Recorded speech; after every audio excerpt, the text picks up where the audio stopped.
All right, everyone, welcome. We're going to jump right in and tackle a really critical skill today, how to actually sharpen your judgment when it comes to AI.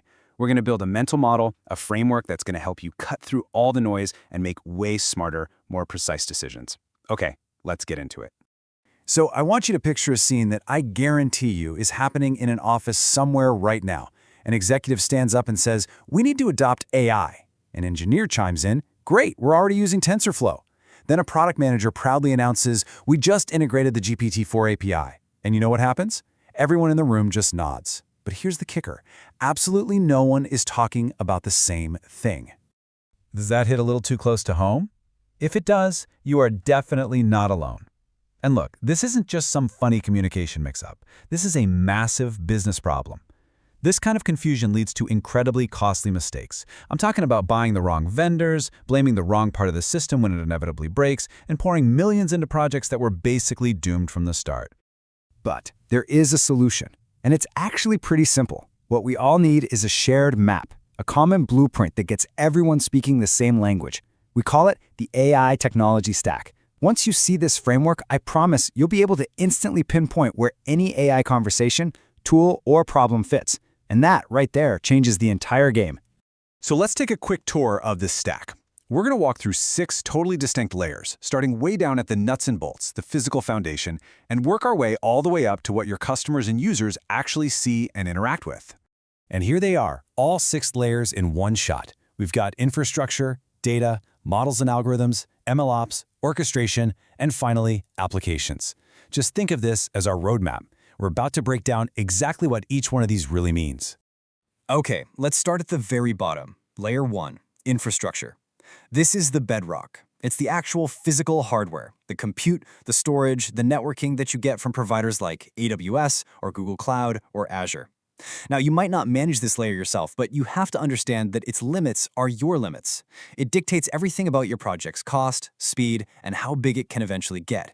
Moving on up, we've got layer 2, data. This is everything to do with the fuel for your AI. It's the pipelines that collect it, clean it, label it, and store it. You have to burn this into your brain. An AI model is only ever as good as the data you feed it. Your amazing, sophisticated algorithm is completely useless if it's running on bad data. So, listen up, because this is probably the most important advice I can give you.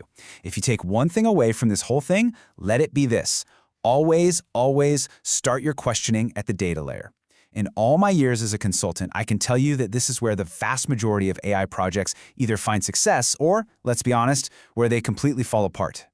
Now we get to layer 3, models and algorithms. This is the layer that gets all the headlines, right? It's the brain of the operation, the GPT-4s, the Claudes of the world, the part that takes an input and spits out an output. The really key thing to understand here is the difference between simply using a model to get answers, that's called inference, and the much harder job of building a model from scratch. 2 very, very different worlds. Okay, layer 4 is MLOps, which stands for Machine Learning Operations. Now, this layer is kind of the unsung hero. It's the invisible plumbing that makes AI actually sustainable in the real world. This is all the stuff that tracks your experiments, automates getting your models into production, and, crucially, monitors them once they're live. Without solid MLOps, your brilliant AI system will either crash and burn spectacularly, or, even worse, it'll just silently get dumber over time. Next up is layer 5, orchestration and integration.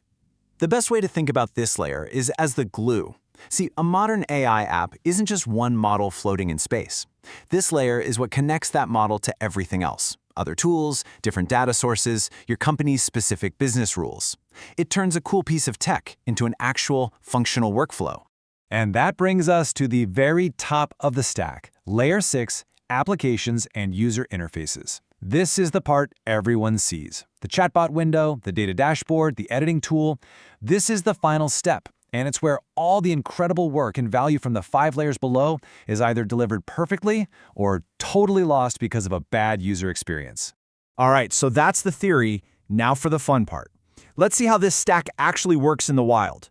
We're going to use our new blueprint as a diagnostic tool to solve a real-world problem. So let's play detective. Imagine your company has an internal chatbot for HR questions. It's been working great for months, but suddenly, people start complaining it's giving them old, outdated information. The knee-jerk reaction in the room is, the AI is broken. But is it? Where did the system actually fail? Let's walk through our stack. Was it the infrastructure? Nope, servers are up and running. Was it the model? No way. GPT-4 didn't just get dumber overnight. What about the orchestration? Nah, the logic connecting everything is still solid.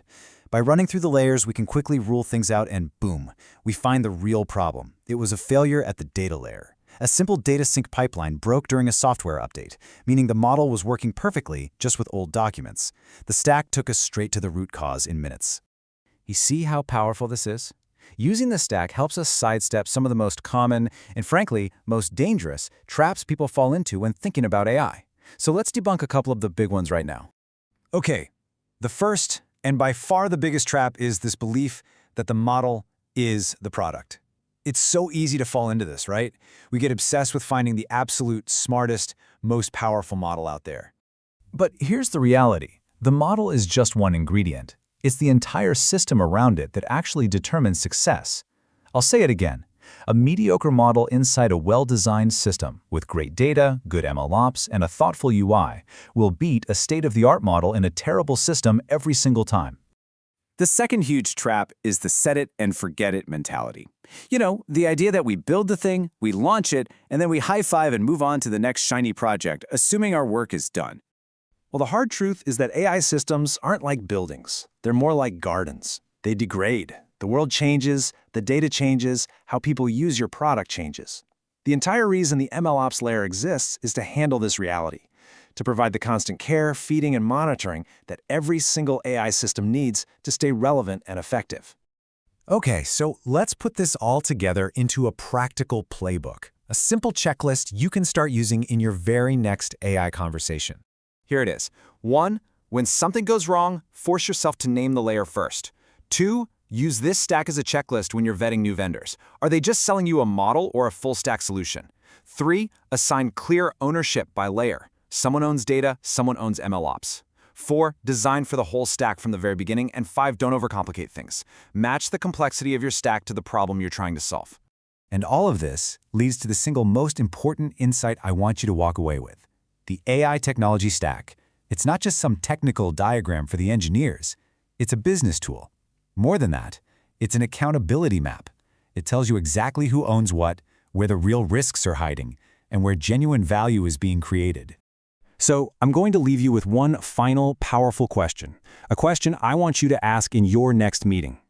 The next time someone says the word AI, I want you to be the one who pauses the conversation, looks around the room, and asks the most clarifying question of all. Which layer are we actually talking about?